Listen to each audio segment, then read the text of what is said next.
You're not a good person. A good person would be happy for me finding my soulmate," she said. I walked away. Now her soulmate is gone, and she's crying in front of my new life. Hey viewers, before we move on to the video, please make sure to subscribe to the channel and hit the like button if you want to see more stories like this. Thanks. It's funny, the things you remember. I can still see the little den in the wall by the front door, the one I made trying to get a new bookshelf into our apartment. Claire had fussed about it for a week, then forgotten it entirely. I hadn't. I'd planned to patch it up right before we moved into a house. A house. We used to talk about it like it was a given, an inevitability. Something solid. I was the solid one. The one who worked a steady job in software development. The one who cooked dinner.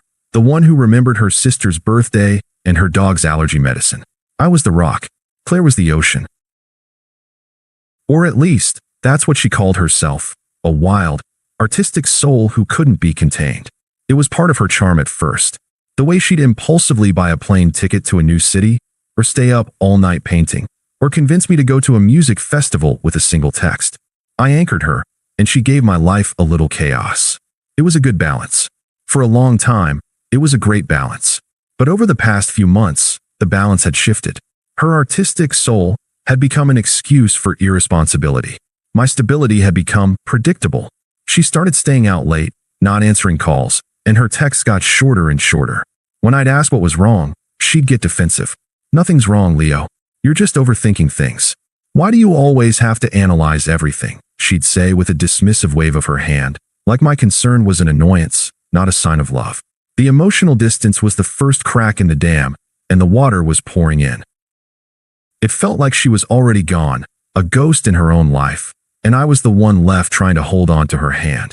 The physical betrayal came next. It was messy, public, and utterly disrespectful. One of my coworkers, a quiet guy named Mark, sent me a screenshot of an Instagram story. It was a picture of Claire at a bar, laughing, her head resting on someone's shoulder. The caption was a quote from a poem about finding your muse. The muse was Liam, a mutual friend, or at least I thought he was a friend. He was a local poet, all skinny jeans and pretentious quotes, and Claire had been gushing about his deep, profound thoughts for weeks. I tried to dismiss it, to tell myself it was just a picture. A week later, another one. This time, it was a close-up of their hands intertwined, a bracelet I'd bought Claire clearly visible on her wrist. The caption was even worse. "Finally found a soul that speaks my language." The air went out of my lungs. I didn't get angry. Not yet. I just felt hollow. The kind of hollow that comes with the deep, sickening knowledge that something you thought was real has been fake all along. The last piece of the puzzle clicked into place, and it wasn't a pretty picture. The late nights, the short texts, the dismissive attitude. It wasn't a sign of her being a free spirit. It was a sign of her moving on, of her already having one foot out the door. The whole time she was in my life, she was looking for a replacement, and now she thought she'd found it. It was a humiliation by 1,000 quiet cuts, all before she ever said a single word. I didn't confront her about the pictures. I didn't need to. I knew. Instead, I waited. I knew she'd come home eventually, and I wanted to see if she'd have the decency to say anything. She came in around 11, humming to herself, smelling faintly of cheap beer and something else, something that wasn't our laundry detergent. She dropped her keys on the little table by the door, and the jingle of the metal was the only sound in the apartment for a long moment. I was sitting on the couch, the lights off, just the glow from the street lamp outside casting a shadow on my face. She finally saw me, and her humming stopped. "Oh," she said, her voice small and tight. "You're still up?" "Yeah," I replied, my voice calm, almost emotionless. "Couldn't sleep." She walked over and sat on the other end of the couch, a solid 10 feet of cushions between us. She didn't look at me, just stared at the blank TV screen. The silence stretched out, thick and heavy. I finally broke it. "Is everything okay, Claire?" She sighed, a dramatic, performative sigh that I'd come to hate. "Leo, what is with you lately? You're so heavy." "Am I?" I asked, my voice still level. "Or am I just asking you a simple question?" She finally turned to face me, and her eyes were hard. The kind of hardness that says she's already made up her mind, and nothing you say will change it. "Look, I can't do this anymore. You're just so predictable, so safe. I told you, I need to live. I need passion and excitement, and honestly, you don't have that in you." I just looked at her, and in that moment, I saw her for what she was, not the free spirit I fell in love with, but a selfish person who was using me as a comfortable stepping stone. I found someone who understands me, she continued, her voice gaining confidence, a smug, self-righteous edge creeping in. Someone who sees the world the way I do. He's an artist. He's wild. He's everything you're not. The words didn't sting as much as they would have a few weeks ago. The emotional distance she'd created had prepared me for this moment. And is he your muse? I asked, the words a low murmur. Her eyes widened for just a fraction of a second, a flicker of panic. She hadn't expected me to know. But just as quickly, the smugness returned, more potent than before. She leaned forward, a cruel smile playing on her lips, and delivered the knockout blow. You're not a good person. A good person would be happy for me finding my soulmate. I didn't beg. I didn't scream. I didn't ask her to reconsider. I just absorbed the words, letting them hang in the air between us. The sheer, unadulterated unfairness of the statement was breathtaking. She had betrayed me, humiliated me, and now she was twisting the knife by telling me that my pain was a sign of my own moral failure. She was the one who was breaking a promise, but I was the one who was supposed to be happy about it. I stood up, walked into the bedroom, and picked up a bag. I began to pack, starting with the essentials, my laptop, my passport, my wallet, a few changes of clothes. She watched me, her smug smile finally fading as she realized I wasn't going to fight. I wasn't going to have a dramatic scene. I was just leaving. What are you doing? She asked, her voice laced with a new kind of panic. I'm going to stay with a friend, I said, zipping the bag closed. Leo, don't be dramatic. I just told you what's going on. We can talk about this later. There's nothing to talk about, I said, walking to the door. You've made your choice. You're happy. I'm happy for you. I hope you and your soulmate have a wonderful life together. And I walked out the door, leaving the silence, the dent in the wall, and her gaslighting behind me. I didn't turn back. The next few months were a strange kind of purgatory. The first few weeks were the hardest. I had left the apartment with nothing but my laptop bag, so I was staying on a friend's couch, the one he had in his spare room. The silence was my choice, a fortress I built to protect myself from the chaos she had left behind. I threw myself into my work. My manager, a sharp, no-nonsense guy named David, noticed the shift in my focus. I was the first one in the office and the last one to leave. I was building new frameworks, streamlining old code, and generally making myself invaluable. The focus was a relief, a way to channel the energy that would have otherwise gone into mourning a relationship that was built on a lie. My life became a simple, beautiful routine of work, the gym, and quiet nights spent reading or watching a movie with my friend. I learned to enjoy my own company again. I found a small apartment, just for me, and decorated it with a sense of peace and purpose. The dent in the old wall was a distant memory. Claire's world, on the other hand, was built on sand. Word began to trickle back to me through an old friend from college who wasn't in our mutual circle. He'd hear things from people who knew people. At first, it was the usual honeymoon phase stuff. Liam and Claire were everywhere. New art shows, pretentious coffee shops, and late-night parties. They were the it couple, the free spirits who had broken free from the shackles of convention. I would be lying if I said I didn't feel a pang of something akin to pity. I knew Liam wasn't a good guy. He was a charlatan, a man who fed on the energy of people like Claire. And then, just as suddenly as it began, it all started to fall apart. The first sign was when Liam's ex-girlfriend started posting on Instagram. She didn't name Claire, but the post was clearly directed at her. It was a cryptic quote about being a muse for a month and a cautionary tale for a lifetime. Then came the comments, a whole slew of them, from other women who had been muses for Liam. The facade of the artistic, tortured soul came crashing down, revealing him to be a serial cheater who used women for their connections or emotional support before discarding them for his next muse. The next bit of news was that Liam's art career wasn't as lucrative as he'd claimed. He was in debt, and he was getting a reputation for being an emotionally manipulative mooch. He had been charming and charismatic, but underneath it all, he was just a user, looking for someone to fund his artistic lifestyle. The final, ironic blow came a month later. Liam left Claire for another woman, someone who he called his new light, his star. He dumped her in a public post, framing it as a necessary evil for his own artistic growth. The words were almost a carbon copy of the ones she had used to break up with me. She had left me for a soulmate, only to be discarded by him in the exact same cruel fashion.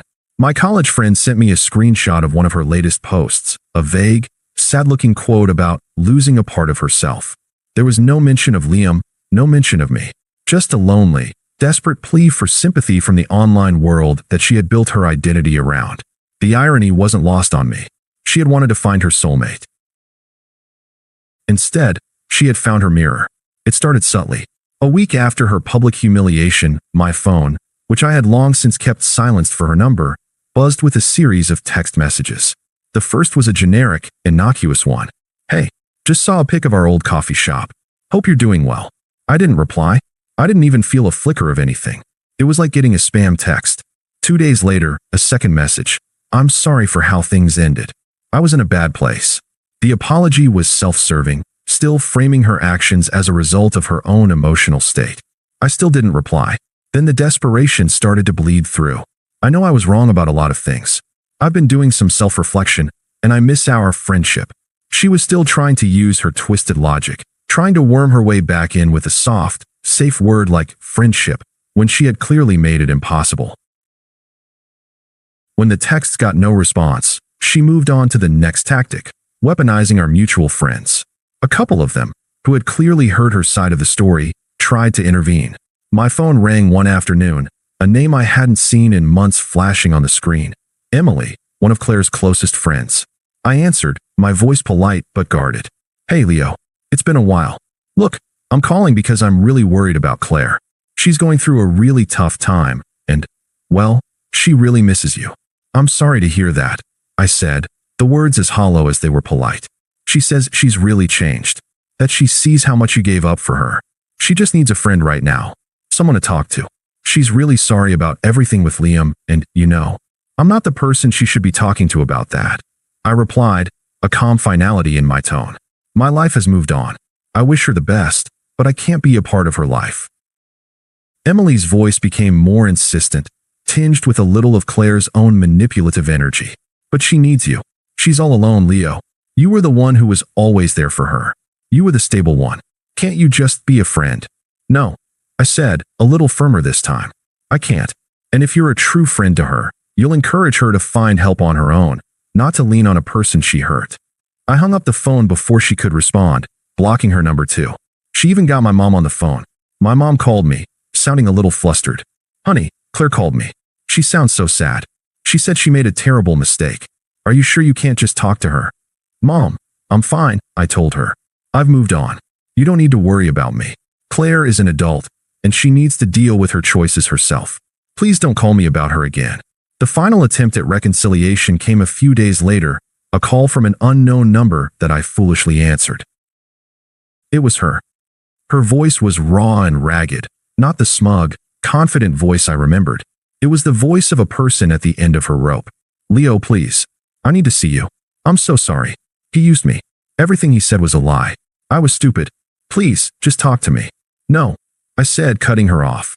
"I have nothing to say to you." I hung up, and that was the last I heard from her directly. Until tonight. I was at a work gala, a big event for the tech firm. I had just been made a partner, and my new team was all congratulating me. I had on a new suit, and my life felt a million miles away from the chaos and insecurity of the past year. I was talking to Sarah, the new woman in my life. She's smart, funny, and grounded. We were laughing about a mutual friend when my laughter died in my throat. Across the crowded room, standing alone by a drink station, was Claire. She looked different. Her clothes were a little disheveled, her makeup was smudged, and she had a hollow look in her eyes. The confidence that had once radiated from her was gone, replaced by a desperate kind of sadness. She saw me, her eyes locking onto mine, and she started walking toward me. Sarah, sensing the shift in my mood, followed my gaze. "Everything okay?" she asked, a gentle hand on my arm. "Yeah," I said, looking her in the eyes. "It is." Claire reached me, her face a mess of emotions. She looked past me, at Sarah, a flicker of raw, undisguised envy in her eyes before she returned her gaze to me. "Leo," she whispered, her voice cracking. "I need to talk to you. Alone." "We're having a conversation," I said calmly, gesturing to Sarah. "And I don't think there's anything left to say." "Please," she pleaded, her voice getting louder. "I was so wrong. I was so stupid. He wasn't who I thought he was. I want to be your friend again. The way we used to be." I felt her reach for my arm, but I subtly took a step back. I looked at her, not with anger, but with a complete and total lack of emotional connection. She was a stranger to me. I took a deep breath, and I chose my words carefully. I didn't want to hurt her, but I also had no desire to lie. Claire, I began, my voice quiet but firm. I don't know who you are anymore. The person you left, the one who was a victim of your actions, he's gone. That experience, it was a catalyst for me. It showed me what I deserved, what I needed to build for myself. I learned a lot about what good truly means and what it looks like in a relationship. I built a new life, a good life, a peaceful life. And in this new life, there is no place for you. You don't have the power to ruin it. You never did. She stared at me, her mouth slightly ajar, finally understanding the depth of my detachment. She wasn't just losing me. She was losing the person she had betrayed. I didn't hate her. I didn't feel sorry for her. I just didn't feel anything for her at all. She was an empty space in my rearview mirror. Please, she choked out, tears welling in her eyes. I'm begging you. Just give me one more chance. We could have a new beginning. I looked at Sarah, who was watching with quiet understanding. I then turned back to Claire, meeting her gaze directly.